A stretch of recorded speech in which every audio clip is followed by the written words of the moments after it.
There's something about the quiet isolation of the woods that I've always loved. It's one of those places where you can disconnect completely, far from the noise of everyday life. That's why I hunted, not for the kill, but for the solitude. Just me, the trees, and the open air. This trip was supposed to be like all the others, a peaceful weekend escape into the wilderness, my rifle slung over my shoulder, and nothing but the sounds of nature to keep me company. The spot I'd chosen was deep in the forest, far from any trails or established campsites. It was a place I'd stumbled upon years ago, a secluded clearing that felt like it was mine and mine alone. I'd never seen another hunter out there, which was exactly why I kept coming back. The more remote, the better. No distractions, no people, just the wild. I arrived late afternoon, the sky already starting to burn orange as the sun dipped behind the trees. After parking the truck at the edge of an old dirt road, I grabbed my gear and headed into the woods. It was about a half-mile walk to the clearing, but the path was well worn from my previous trips. I could have found it in the dark if I needed to. The forest was alive with the sounds of evening, birds calling to each other, the rustle of leaves in the wind. The air was cool, crisp, perfect for a late fall hunt. The season was turning, and you could feel winter waiting just around the corner. I reached the clearing as the last light of day was fading, and I quickly set up camp. Tent, fire, the usual routine. As soon as the fire was roaring and the tent was up, I felt that familiar sense of peace settle over me. There's nothing like sitting by a campfire in the middle of nowhere, staring up at the stars with nothing but your own thoughts to keep you company. The worries of work, bills, and everyday life felt far away, like they belonged to someone else. After cooking up some dinner, just a can of beans and some coffee to wash it down, I leaned back against my pack and watched the fire flicker. It was quiet, the kind of quiet that only the woods can offer. Every once in a while, the wind would rustle through the branches, or a bird would call in the distance, but mostly it was just me and the fire. I must have dozed off at some point because the next thing I remember was waking up to the sound of something faint. At first, I thought it was part of a dream, soft, distant, like a lullaby being carried on the wind. But as I sat up and rubbed my eyes, I realized it wasn't a dream. There was singing out there in the woods. I blinked a few times, trying to shake off the fog of sleep, and listened. It was faint, but it was there. Someone was singing. A man's voice, I thought, though it was hard to tell. The melody was strange, disjointed, like he was making it up as he went along. I looked around the clearing, but the fire had burned down to embers. The sky above was a deep navy with just a few stars twinkling between the clouds. I grabbed my flashlight and scanned the tree line, but there was no sign of anyone. The singing continued, soft and steady, and a knot of unease started to form in my gut. I'd been coming to this spot for years, and I'd never seen anyone else out here. It was too far off the beaten path, too remote for casual campers or hikers. So who the hell was out there? I stood up, brushing the dirt off my pants, and grabbed my rifle. Just in case. I wasn't one to spook easily, but something about this felt wrong. Singing in the middle of the night, in the middle of nowhere, it didn't sit right with me. The flashlight's beam cut through the darkness as I took a few steps toward the edge of the clearing, trying to pinpoint where the sound was coming from. The trees stood tall and silent, but the singing, it was closer now.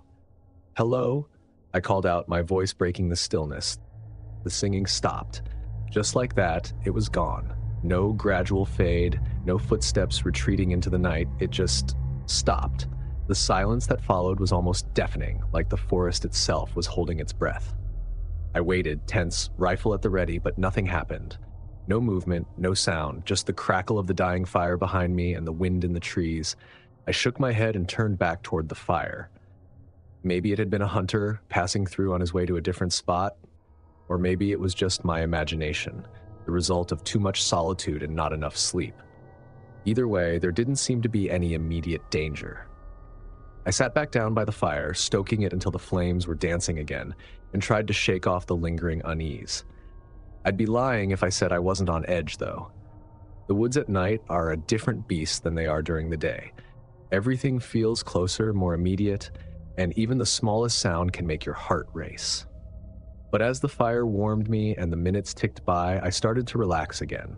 Whatever it was gone now. Probably just some passing hiker or maybe another hunter, though I doubted it. Either way, I wasn't going to lose sleep over it.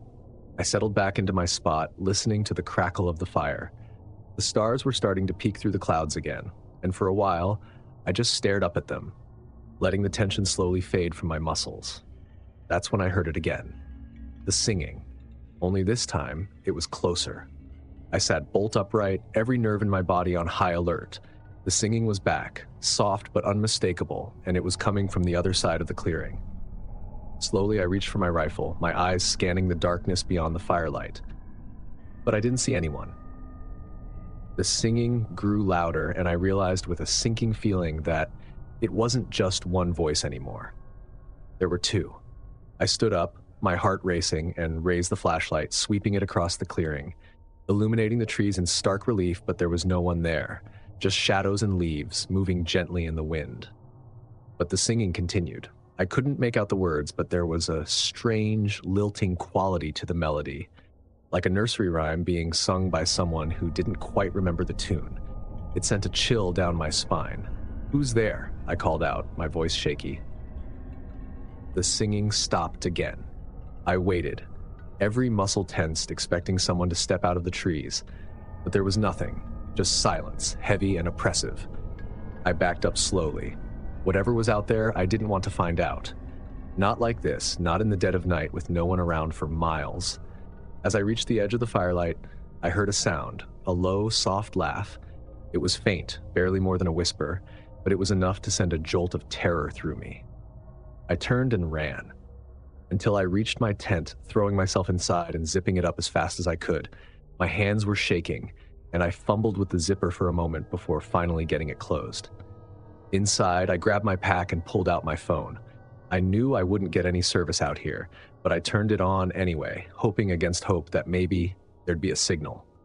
No bars. I sat there in the dark, clutching the rifle, my ears straining for any sound. The forest was quiet again. The minutes ticked by, agonizingly slow, and eventually the fire outside started to die down. The shadows grew longer, creeping toward the tent, and I felt my pulse quicken. I knew I should go back out, stoke the fire, keep it burning through the night. But the thought of stepping out there into the dark made my stomach churn. So I stayed put. I don't know how long I sat there, wide-eyed and trembling, but eventually exhaustion started to take over. My eyelids grew heavy, and despite my best efforts, I drifted off to sleep. I woke up to sunlight streaming through the tent, and for a moment I thought it had all been a bad dream. But as I unzipped the tent and stepped outside, I saw it. Footprints. They weren't mine. They were clearly from bare feet. They circled the fire pit once, twice, and then disappeared into the trees.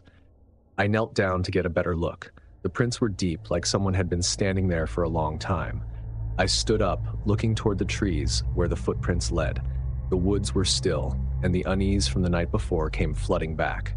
My gut told me to pack up and leave, and fast. Whatever had been out there, whatever had stood by my fire, it wasn't something I wanted to encounter again. I hastily gathered my things and loaded up my pack. As I made my way back to my truck, I kept looking over my shoulder, paranoid that someone might be following.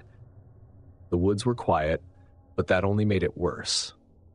When I finally reached my truck, I threw my gear inside and didn't waste any time getting out of there. The sense of relief I expected never came. Instead, as I drove away, I couldn't shake the feeling that I had barely escaped something bad. I don't know who it was or why they had been out there in the middle of the night, standing so close to my campfire. Maybe it was just some lost hiker. Maybe it was something entirely else. But I knew one thing for sure. Those footprints, the ones circling my fire, they weren't mine. And I wasn't alone in those woods.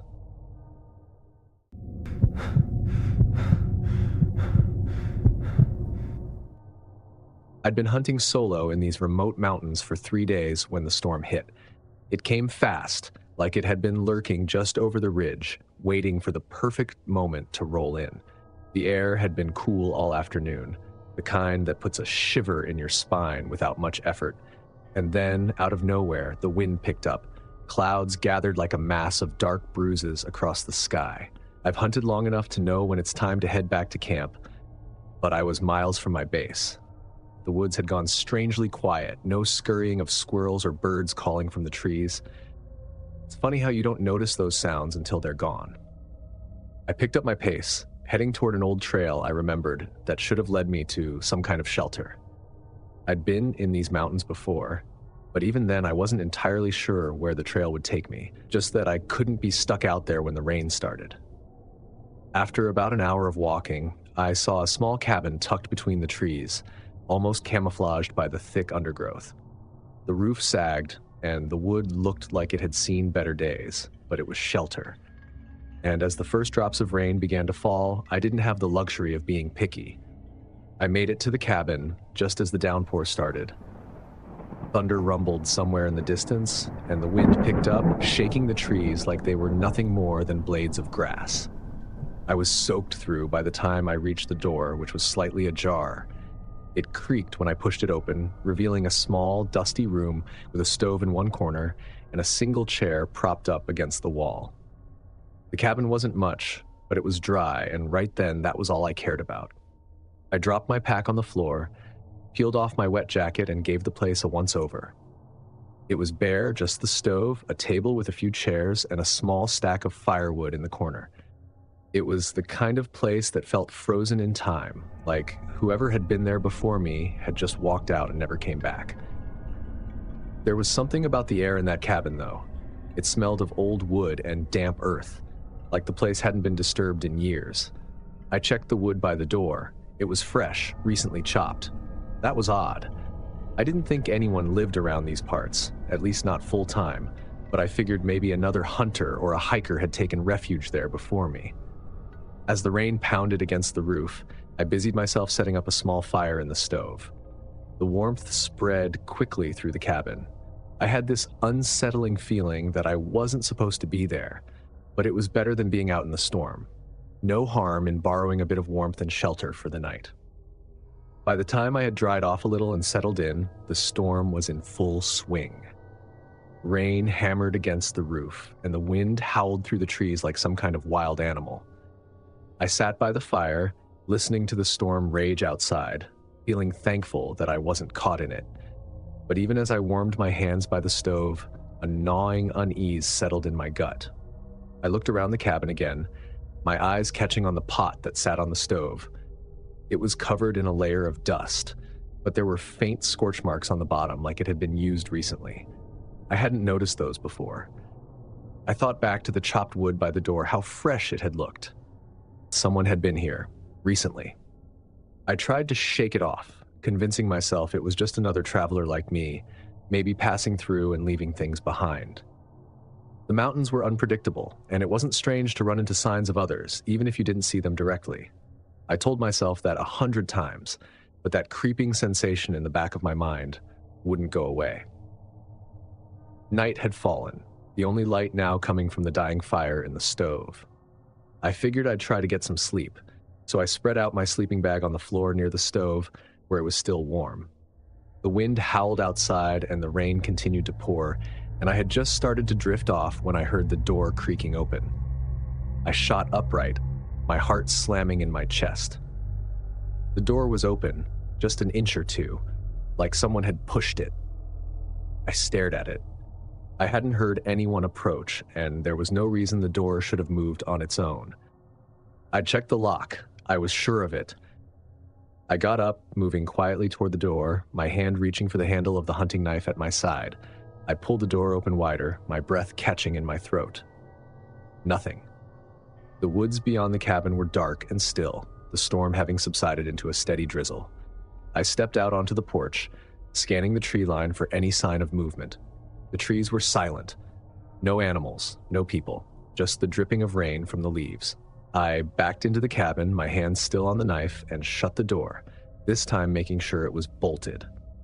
I double-checked the windows too, ensuring they were secure, before settling back down by the fire. Sleep didn't come easily after that. Time dragged on, and with every little sound, every creak or gust of wind, I couldn't help but think about that door, how it had opened on its own, how it felt like someone had been standing there just outside.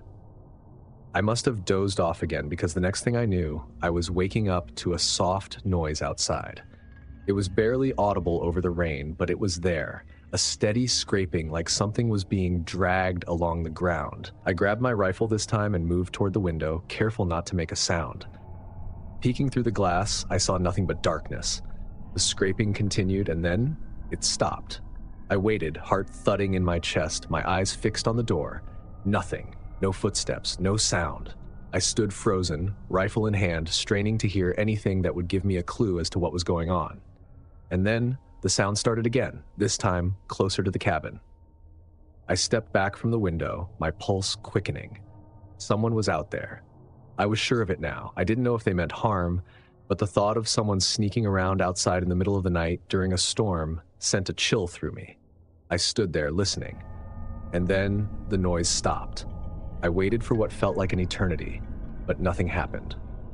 No knock on the door, no footsteps retreating into the woods, just silence. Finally, the sky began to lighten as dawn approached. The storm had passed, leaving behind a damp, gray morning. I packed up my gear, ready to get the hell out of there. I wasn't about to stick around and see who or what had been lurking around the cabin. As I stepped outside, something caught my eye. A fresh pile of wood neatly stacked by the door. The logs were freshly cut, the bark still wet from the rain. I stood there, staring at the pile. I hadn't chopped that wood.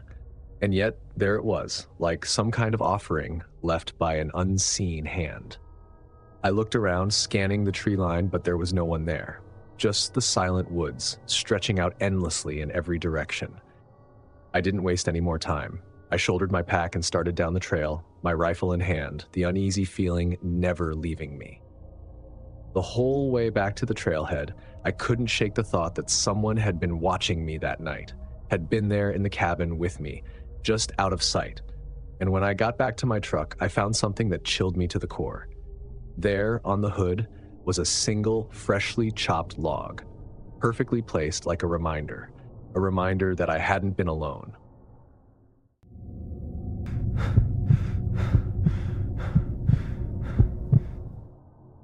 I've been hunting for over a decade now, ever since my dad handed me my first rifle at 14.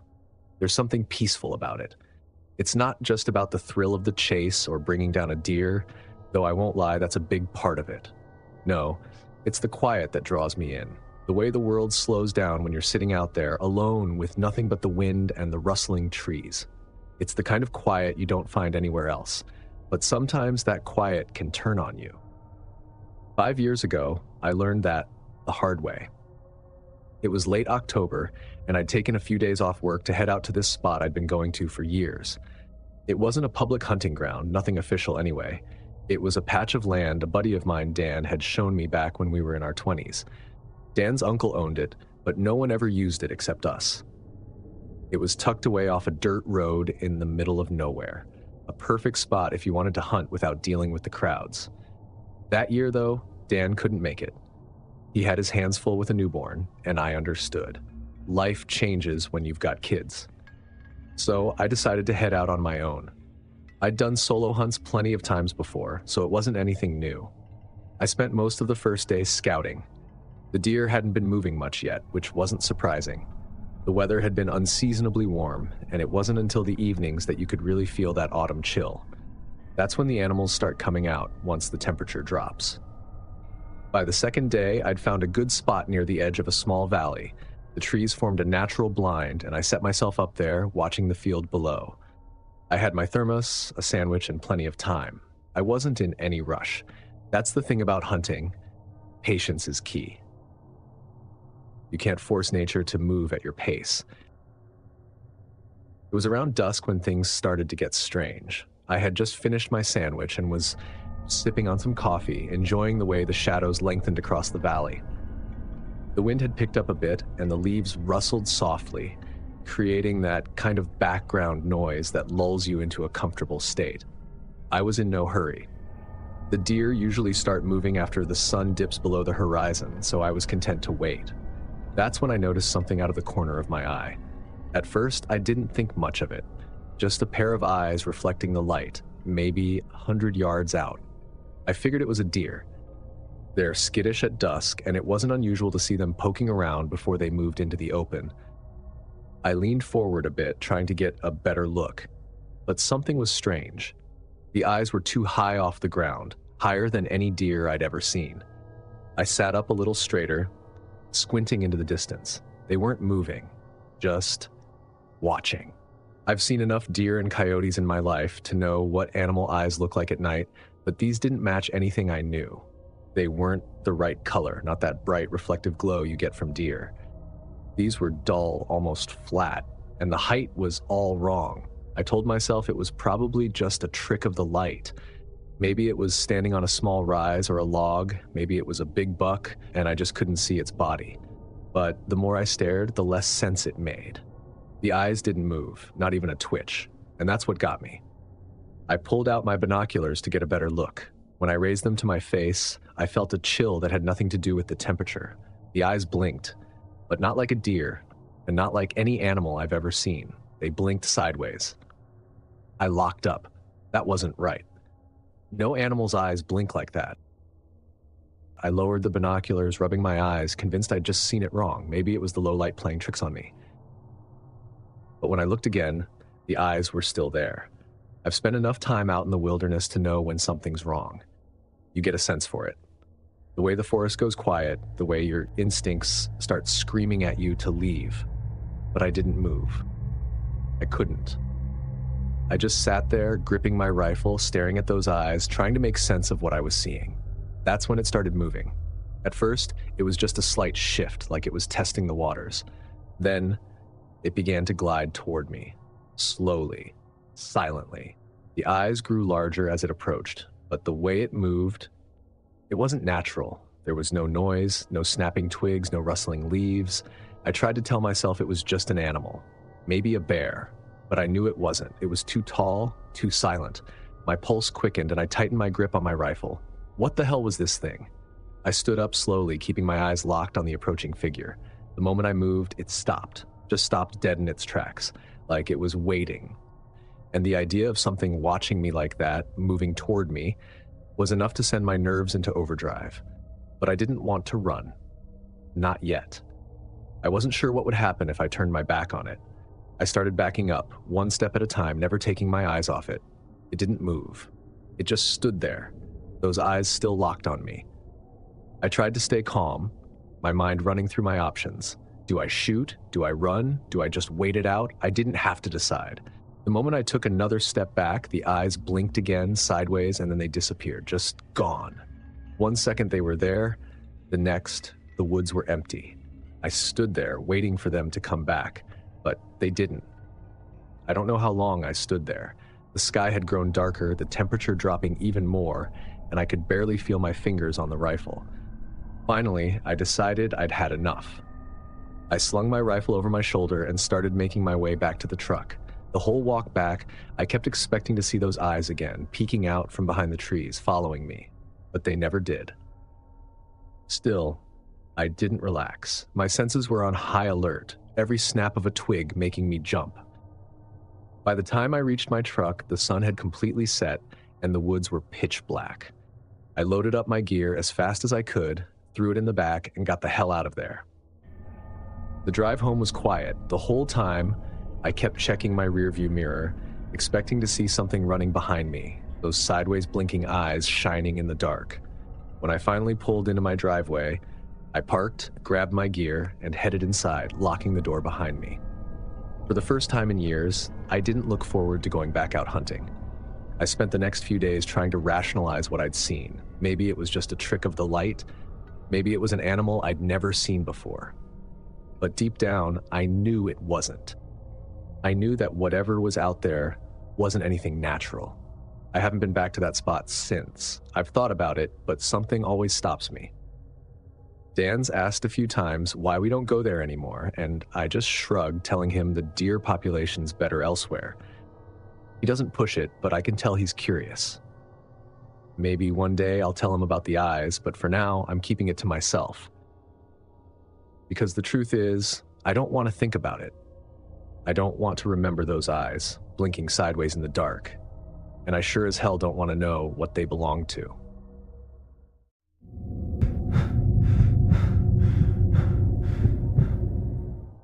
I've always been a fan of hunting, ever since my dad first took me out when I was just a kid.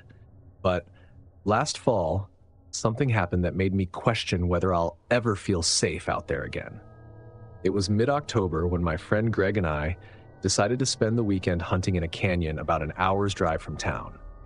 Greg had heard from a few guys at work that it was the perfect spot, remote, with plenty of deer roaming the area. The idea of getting away from everything sounded perfect. Plus, the canyon had this reputation for being quiet. Too quiet, if you ask some people. But we didn't care. We were ready for a break from the noise of our lives, and that place seemed perfect. We left early on a Saturday morning, our truck packed with camping gear, rifles, and enough food to last a few days. On the drive out there, we stopped once for gas and once more to stretch our legs before arriving at the canyon. Now, this wasn't just any canyon. It was a massive, sprawling place with steep, jagged cliffs on either side and a dense forest at the bottom. We parked the truck near the edge and hiked down into the woods, the trail winding like a snake between the cliffs. The descent was steep, but the further we got, the more peaceful it became. The air was cool, and the sound of birds chirping filled the space between the trees. As we walked deeper into the forest, something strange started to happen. The usual sounds of the woods seemed to fade. It wasn't sudden, but gradual, like someone was turning down the volume. By the time we reached the clearing where we planned to set up camp, it was dead silent. No wind, no birds, nothing. Just the sound of our own footsteps and the occasional crunch of twigs underfoot.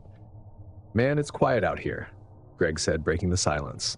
"Yeah, peaceful though," I said, trying to shake off the strange feeling creeping up my back.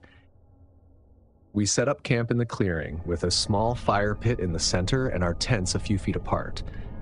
It was late afternoon by the time we finished, and we decided to explore the area a bit before settling down for the night. We grabbed our rifles and set off into the woods, moving slowly and keeping an eye out for any signs of deer. As we walked, I couldn't shake the feeling that something was off. It wasn't anything I could put my finger on, just this nagging sense of unease. "You notice how weird it is?" Greg asked after a while, keeping his voice low. "Yeah, no animals, no nothing. Feels like we're the only ones out here." Greg nodded, looking around. "Maybe they've moved further up the canyon. We'll get something tomorrow." We kept walking, but after about an hour, it became clear we weren't going to see any game that day. We turned around and headed back to camp as the sun began to set. Back at the clearing, we built a fire, and for a while, it felt normal. We cooked some dinner, had a few beers, and talked about everything but the strange quiet around us. The fire crackled, and the warmth of it pushed away the cold night air. But just as I started to relax, I heard something, an echo. A low, far-off sound reverberated through the canyon, bouncing off the walls and repeating itself over and over. It wasn't the kind of echo you'd expect to hear out there. It didn't follow our voices or the sound of the fire. It was its own thing, unnatural. Greg must have heard it too because he stopped mid-sentence. "Did you hear that?" I stopped, listening closely. There it was again, a low, drawn-out echo, almost like a voice, but too distorted to make out any words. We both stood up, scanning the trees around us.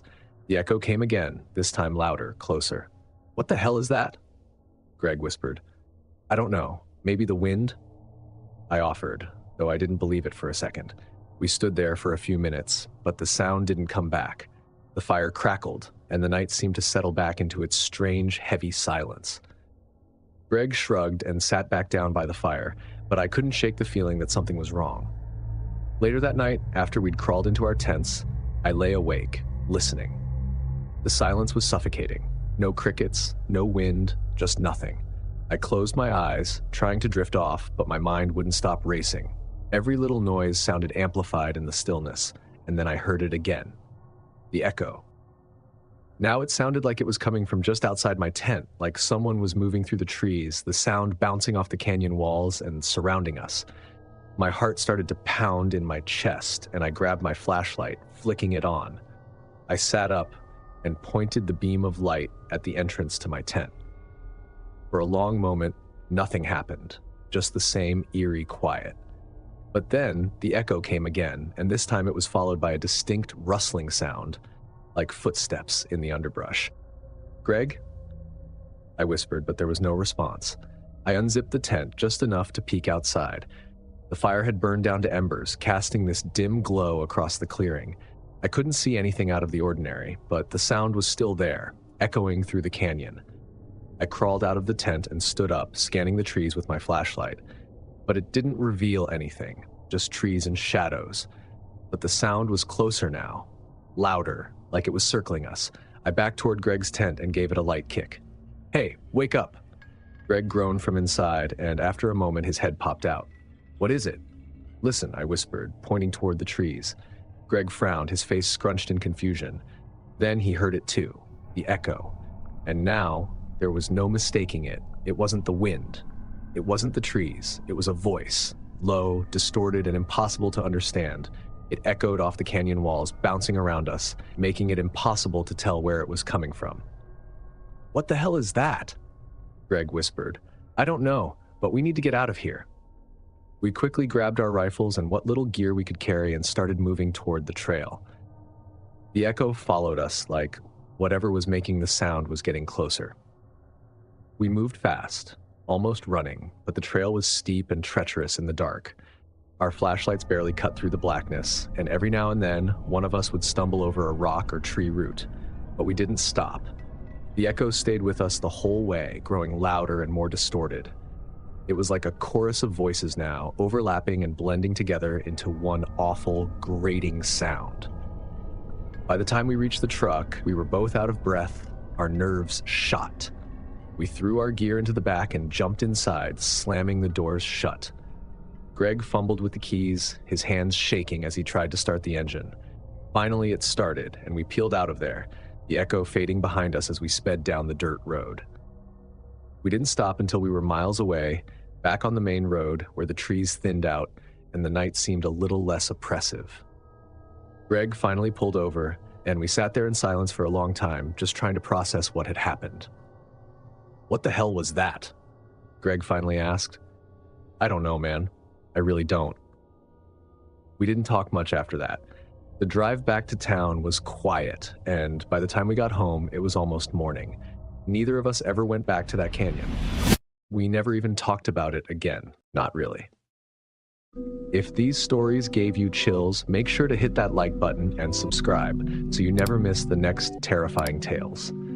Did you think these stories were creepy? Drop it in the comments. I want to hear from you. And remember, the wilderness isn't always what it seems. Stay safe out there. Thanks for watching, and I'll see you in the next nightmare.